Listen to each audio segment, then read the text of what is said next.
నాకు ఎంతో ఇష్టమైన ప్రాచీన గ్రామీణ క్రీడల్లో ఎడ్ల పందాల కన్నా ఇంకా ప్రాచీన క్రీడ రైతాంగానికి వెళ్ళారు. మామూలు ప్రజలకు ఇప్పుడు చాలా ఎంటర్టైన్మెంట్ ప్రోగ్రామ్స్ ఉంటాయి, సినిమాలో కూడా క్రికెట్ వల్ల. కానీ రైతు సోదరులు, ఆరుగాలం కష్టపడే రైతు సోదరులకి ఉన్న కేవలం ఒకే ఒక ఎంటర్టైన్మెంట్ ఎడ్ల పందాలు. ఇప్పుడు రాజకీయ నాయకులుగా స్వాతంత్ర సమరయోధులు ఆలపాటి శివరామకృష్ణ గారితో కూడా నాకు పరిచయం ఉంది. ఇప్పుడు రాజా గారు అంటారు భారతదేశంలోని, ఆయనతో నాకు 94 కాలంలోనే పరిచయం ఉంది. అలాగే ఆయన స్వాతంత్ర సమరయోధుడుగా ఆయన టైంలో స్వాతంత్ర సమరయోధుల కాలం నుంచి ఫ్రీడమ్ రాకముందు కూడా ఈ రాష్ట్రంలో ఒంగోలు జాతి విశిష్టత గురించి ఇప్పుడు తగ్గిపోయింది, జనాలు తెలిసే పరిస్థితి కూడా లేని పరిస్థితి. దాదాపు ఈ అంతరించిపోయాయి, దాంట్లో ఏమాత్రం సందేహం. ఇంకా ఒంగోలు జాతి అంతరించిపోకుండా ఉందంటే దానికి ఇద్దరు కారణం. ఇంకా ఈ పందాల్లో పాల్గొని పశు ప్రదర్శనలో పేరు తెచ్చుకున్న ఉద్దేశంతో మేపే రైతు సోదరులకి, అలాగే ఆయన ప్రోత్సహిస్తా ఇంత ప్రైజులు పెట్టి ఎడ్ల పందాలు నిర్వహించి ఆలపాటి రాజా గారు లాంటి పశు ప్రేమికులకి నేను 3 సార్లు పెట్టాను. 2005లో పెనమర్స్లో, 2019లో గన్నవరంలో, 2021లో విజయవాడ సిద్ధార్థ. ఇలా పెట్టడం వల్లే ఇంకా ఒంగోలు జాతి ఆవులు కానీ కెత్తలు కానీ ఇక్కడ మనం ప్రత్యక్షంగా చూసే పరిస్థితి. లేకపోతే ఈ పాటికే ఫోటోలో చూడాల్సిన పరిస్థితి వచ్చేది. దాదాపు మహానంది పుణ్యక్షేత్రంలో, శైవ క్షేత్రంలో 6-7 తరాల నుంచి మహానంది గెలవాలని ఎడ్లు మేపే కుటుంబాలు ఇంకా ఉన్నాయి రాష్ట్రంలో. అంటే టెన్నిస్లో వింబుల్డన్ అనేట్టాగు ఎట్టయినా ఈ రాష్ట్రంలో ఒకసారి నా మహానంది గెలవాలని ఎన్నో కుటుంబాలు వాడిన పరిస్థితి. ఇవాళ రాజకీయ నాయకులు టీవీలు రాకముందు రేడియోలో పేర్లు ఫేమస్, ఎవరికైనా పేరే ఫేమస్, మనిషి తెలియపోయినా. కానీ ఈ రాజకీయ నాయకులు అందరికన్నా గతంలో ఈ ప్యాక్లో ఇలా ఆడేవాళ్ళకి జిల్లా లెవెల్లో పరిచయాలు ఉండేవి, అలవాట్లను బట్టి. కానీ ఉమ్మడి ఆంధ్రప్రదేశ్ రాష్ట్రంలో ఎక్కువ మందికి పరిచయం ఉన్న వ్యక్తులు ఎవరన్నా ఉంటే 70-80 సంవత్సరాల క్రితం కేవలం పందిపేటల మీద ఓనర్లు. ఈ సర్కార్ జిల్లాల్లో కానీ, గుంటూరు జిల్లాలో వరపురం రామయ్య గారిని, కృష్ణా జిల్లాలో మా పెందానవుతున్న పెర్మన్స్లో బుజ్జి గారిని, యాలగడ్డ రామశేషరావుని 72-73లో మొట్టమొదటిసారి మహానంది సర్కార్ జిల్లా నుంచి వెళ్ళి గెలిచింది మా పెందాన. మా ఊరు ఎట్లే గెలుగుతాం. ఆ రోజుల్లో ఎకరం పొలం ఎంతో 5,000 ఉంటే మా ఊర్లో అప్పుడు కింద రేటు 6,000. ఇవాళ పొలం రేటు 34 లక్షలు, ఈ 50 లక్షలు. పెద్ద రేట్లో వ్యత్యాసం లేదు. బెంచ్ కారు కన్నా ఎక్కువ మోతుబరి రైతు దగ్గర పరపతి కోసం, కీర్తి కోసం బతికే రైతు సోదరులు అందరూ ఈట్నే మేపేవాళ్ళు, ఈట్నే సాకేవాళ్ళు. కానీ రాను బ్రిటిష్ కాలంలో బాగున్న వెటనరీ సిస్టమ్ ప్రజాప్రభుత్వాలు వచ్చినాక ప్రియారిటీలు మారిన ప్రభుత్వాలకి వెటనరీ సిస్టమ్ ఎంతో కొంత కొలాప్స్ అయ్యి మనం ఒప్పుకు తెరాల్సిన నిజం. అలాగే ఇంకా మొన్న అసెంబ్లీలో కూడా మాట్లాడారు, రాజస్థాన్ లాగా రిజిస్ట్రేషన్ చట్టం 5 రాష్ట్రాల్లో వేరే ఉందాలకి మనం ఇంకా బ్రిటిష్ చట్టం ఫాలో అవుతున్నాం. దాన్ని మారిస్తే 2,000 కోట్ల రూపాయల ఆదాయం వస్తుంది. గుజరాత్ లాగానో రాజస్థాన్ లాగానో 5% సెస్ విధించి ఆ డబ్బులతో వాళ్ళ ఆవులు కట్టేది ఉపయోగపడుతున్నారు ప్రభుత్వాలు. మన ప్రభుత్వం కూడా ఒంగోలు జాతి ప్రైడ్, ఆంధ్రప్రదేశ్ రాష్ట్రానికి గర్వకారణమైన ఒంగోలు జాతి అంతరించిపోకుండా దీనికి ఆ డబ్బులు వినియోగించాల్సిందిగా కోర. ఏమాత్రం ఇది సాధ్యం ఉన్న ముఖ్యమంత్రి గారితో కూడా మాట్లాడి ఒంగోలు జాతి పశువులు ఇంకా అంతరించిపోకుండా, ట్రాక్టర్లు రావడంతో కొంత బ్రెజిల్లో మాంసానికి వాడతారు కాబట్టి అత్యధిక ఒంగోలు జాతులు అక్కడ ఉండిపోయిన పరిస్థితి. ఇక్కడ ఫోటోల్లో చూడకుండా ఉండాలంటే తక్షణం ప్రభుత్వం మాత్రం ఎట్టి పరిస్థితుల్లో పూనుకోపోతే రాబోయే తరాల్లో ఒంగోలు జాతిని ఇక్కడ ఉండేదంట అని చెప్పిన పరిస్థితులు ఉంటాయి. కొండలకు నదిగా పర్యావరణంలో పుట్టిన ఎడ్లు కానీ, ఒంగోలు గెత్తలు కానీ, ఒంగోలు వాళ్ళు కానీ. అలాగే పాలు తక్కువ ఇవ్వడం వల్ల కూడా రైతు సోదరులు మేపన పరిస్థితి. ఏదో రైస్ మిల్లర్లు సెంటిమెంట్గా వాడే మనుషుల వల్ల ఇంకా ఈ జాతి ఉంది. రాబోయే కాలంలో ఒంగోలు జాతి పరిరక్షణ కోసం ఇక్కడ ఉన్న సహచర శాసనసభ్యులు పెద్దలు కూడా పనిచేయాలని కోరుతూ ఈ కార్యక్రమానికి నన్ను ఆహ్వానించినందుకు రాజా గారికి మనస్ఫూర్తిగా ధన్యవాదాలు జరుగుతూ, ఆయన పెద్దల సభకు ఎన్నికవడం లాంఛనమే. పెద్దల సభకు ఆయన ఎన్నికైతే పెద్దల సభగా గౌరవం వస్తుందని చెప్పి గన్నవరంలో చాలా మీటింగ్లు మేద్దరం కలిసి ఓటాడడానికి గ్రాడ్యుయేట్ల దగ్గరికి వెళ్ళినప్పుడు నిన్న ప్రమాణ స్వీకారం చేసిన ఆయనకి మనస్ఫూర్తిగా అభినందనలు తెలియజేస్తూ, గతంలో నేను వసంత కృష్ణప్రసాద్ గారు ఒకే పార్టీలో పనిచేశాం కొన్నాళ్ళు. ఆయన 5 ఏళ్ళు పనిచేశాను, నాకు 2 ఏళ్ళు పనిచేశాను. నిన్న గన్నవరంలో ఫ్యాక్టరీ ఓపెనింగ్కి వెళ్తే రఘురామకృష్ణదాస్ గారు వచ్చాడు చీఫ్ గెస్ట్గా, డిప్యూటీ స్పీకర్. ఆయన అదే పార్టీలో పోటీ చేశారు. నేను పెరంబలూరు నియోజకవర్గంలో సీట్ ఇస్తానని నన్ను అమెరికాకి తీసుకొచ్చి తర్వాత బతిమలాడి గన్నవరంలో అతను ఎట్టి పరిస్థితుల్లో గెలవకూడదు నన్ను బతిమలాడితే జగన్మోహన్ రెడ్డి గారిని నేను పోటీ చేశాను. నాకు ఎయిర్పోర్ట్ తప్ప ఎవరో తెలియదు, అసలు ఒక మనిషిని ఎవరు తెలియకుండా నేను పోటీ చేశాను.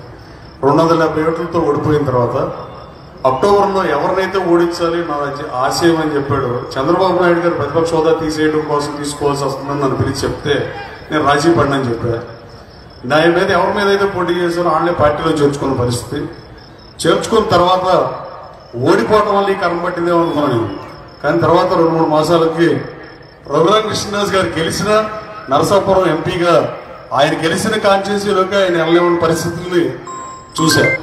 3000 కిలోమీటర్లు నడిచిన చెల్లుందని నేను అనుకోవట్లా. ఆవిడకు కూడా అన్యాయం చేస్తున్నారు. అంబేద్కర్ గారు 1952లో హిందూ యాక్ట్ బిల్ పెట్టాడు పార్లమెంట్లో. దాంట్లో ఆస్తిలో ఆడపిల్లలకు కూడా హక్కు ఉండాలని చెప్తే ఆ బిల్లు వీగిపోతే రాజ్యాంగం రాసిన అంబేద్కర్ గారే రాజీనామా చేయాల్సిన అవసరం లేకపోయినా సాంప్రదాయాలు పాటించారు. అలాగే కైలాండ్ సిగ్దల్ అనేవాడు రాసిన బుక్ ప్రకారం పార్లమెంటరీ డెమోక్రసీలో పార్లమెంట్లో చట్టాలు కానీ 29 రాష్ట్రాల్లో కానీ వాటి నమూనాగా వచ్చింది. చట్టాలను గౌరవించడం, సాంప్రదాయాలను గౌరవించడం, లేని హోదా అడుగుతారు ప్రతిపక్ష హోదా అయినా. అలాగే ఆవిడ 3000 కిలోమీటర్లు తిరిగితే ఎన్టీ రామారావు 86లో 85లో ఆస్తిలో సమానం ఇవ్వాలని ఆడపిల్లలకు చట్టం తెస్తే ఆ రోజు తర్వాత పెళ్ళైన ఏ సోదరిమణి కన్నా చట్ట ప్రకారం డబ్బులు ఇవ్వాలి. కానీ ఆ ఆస్తిలో సమానం చట్టాలు కూడా పట్టించినాయి మాజీ ముఖ్యమంత్రి గారు.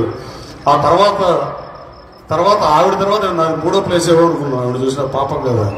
తర్వాత వైఎస్ విజయలక్ష్మి గారిని అయితే రాజశేఖర రెడ్డి గారి భార్యని ఆ రోజున పార్టీ పెట్టడానికి గౌరవాధ్యక్షులుగా ఊరువాడ తిప్పి ఆయన జైలు పాలైనప్పుడు తల్లి చెల్లి తిరిగితే వాళ్ళు కూడా ఇబ్బంది పెట్టే పరిస్థితి. ఇక్కడ రాజా గారు ఎట్ల పందాలు పెట్టి మమ్మల్ని పెడితే మేము ఏదో మీటింగ్ చదువుతాకు వస్తాం మీకు రాజకీయ నాయకులు కూడా. అలాగే ఎవరైనా పదవి ప్రమాణ స్వీకారం, నిన్న ఆయన ప్రమాణ స్వీకారంకి వెళ్ళాను నేను అసెంబ్లీకి.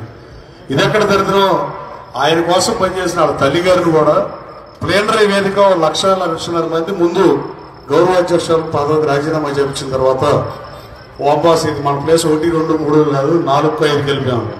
తర్వాత ఎన్నికల దగ్గరికి వచ్చే కృష్ణదేవరాయలు గారు కానీ వసంత కృష్ణదేవరాయలు గారు కానీ ఇట్లా అందరూ ఇబ్బంది పడిన పరిస్థితి. ఈ రాష్ట్రంలో ప్రభుత్వం ఉందా రావణ కష్టం వదులుతుందా అన్న పరిస్థితిలో పరిపాలన చేసి అసలు ప్రతిపక్ష హోదా లేకపోతే ప్రతిపక్ష హోదా కావాలంటాడు. స్పీకర్ గారు మైక్ ఇవ్వట్లేదు. అసలు అసెంబ్లీకి రాకుండా వస్తే కదా స్పీకర్ అయినపోతున్న గారు డిప్యూటీ స్పీకర్ మైక్ ఇస్తారో ఇవ్వరు. ఇలా ఇప్పటికైనా రాష్ట్ర ప్రయోజనాల కోసం ఏ రాజకీయ పార్టీ అయినా ఏ రాజకీయ ప్రజల ప్రయోజనాల కోసం పనిచేయాలి, రాష్ట్ర ప్రయోజనాల కోసం పనిచేయాలి తప్ప ఇలాంటి పరిపాలన కాలం లేని అర్థం లేని వాదన చేసి ఇలాంటి ఇబ్బంది పెట్టడం కన్నా ఇప్పటికన్నా శాసనసభ్యులు రావాలని కోరుతూ ఈ కార్యక్రమాన్ని నన్ను ఆవరించిన ఆర్పాటు రాజేంద్ర ప్రసాద్కి ధన్యవాదాలు తెలియజేస్తూ ఈ రైతు సోదరులు ఇంకా మేపేవాళ్ళు బెంచ్ కారు ఉండడం ప్రైడ్ కాదు ఎట్టి పరిస్థితులు. ఇది నిజం. స్వాతంత్రానికి ముందు ఒంగోలు జాతికత్వంలో ప్రైడ్. నేను కూడా ఒక 5 సంవత్సరాలు 5 జతలు పందిపెట్టలు మేపా, మా పెన్నాన్ని మేపారనే ఉద్దేశంతో. అలాగే 3 సంవత్సరాలు మహానంది నేను కూడా తెలిసా. తెనాల్లో అప్పటికి రాజా గారు ఎడ్ల పందాలు పెట్టడం ప్రారంభించారు. 2011లోనే ఎడ్లు తీస్తారు 2005 నుంచి.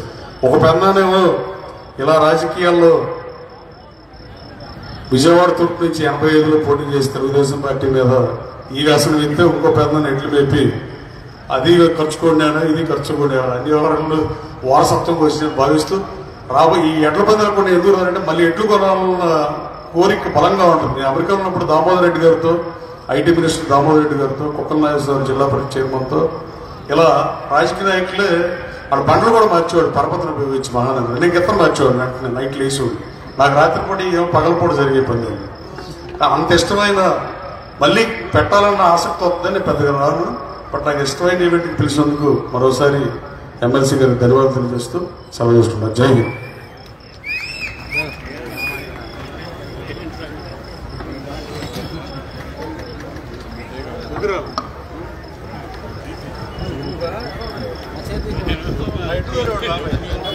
గోపాలమ్మ గారు గోపాల మధ్యాహ్న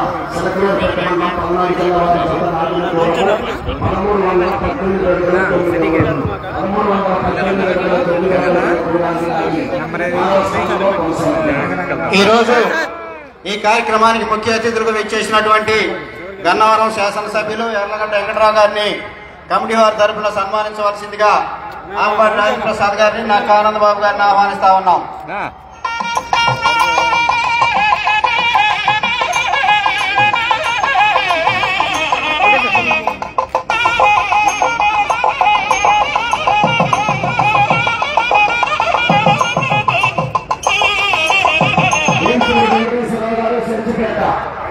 వారు ఇప్పుడు గుండు పెట్టే కార్యక్రమం. రాధాకృష్ణ గారి ప్రైజ్ విన్నర్, నిన్న ప్రైజ్ విన్నర్ వెంటనే వేదిక మీద పిలిపించండి. హరికృష్ణ గారు డోనర్స్ అందరినీ కూడా కలెక్ట్ చేయండి. ఇప్పుడు బహుమతి ప్రధానోత్సవం జరుగుతుంది. మా ముఖ్య అతిథులు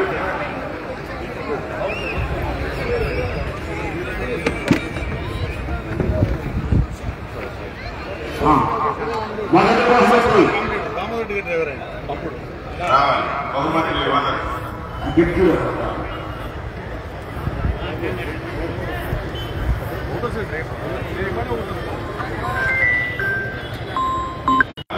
మొదటి బహుమతి విజయ నాగపట్నంలో ప్రకాశం జిల్లా. అలానే నిన్న జరిగినటువంటి పోటీలు విజేతలు మొదటి బహుమతి ఇచ్చినటువంటి కీర్తిశేషులు కర్ణాల సుమారావు గారి జ్ఞాపకార్థం కుమారుడు డాక్టర్ మధుసూదన్ ప్రసాద్ గారు